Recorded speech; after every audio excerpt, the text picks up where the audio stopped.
We start with the mustard seeds in hot ghee until they sputter.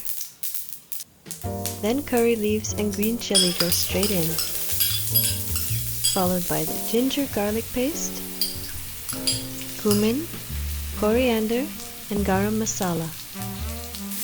That's the smell of a real samosa.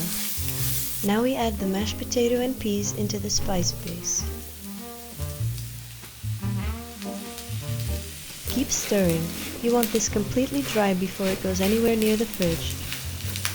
Next, some fresh coriander, a squeeze of lemon, salt to taste.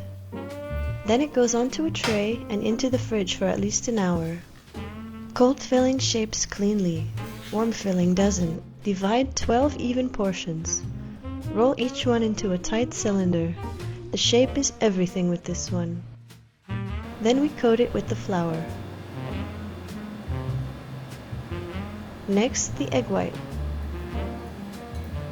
And then the panko last. Then it goes 30 minutes into the fridge before frying. Don't skip this. While that chills, let's work on the dip. Mint, coriander, green chili, lemon juice, and yogurt. Blend it until completely smooth. That green, that's what goes alongside everything else.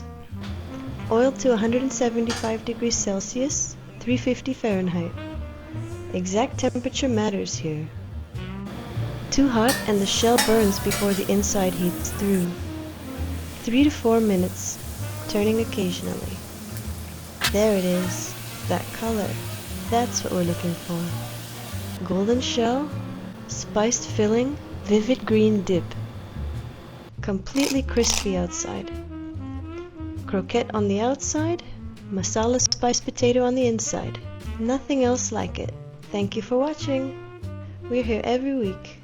Full recipe is in the description.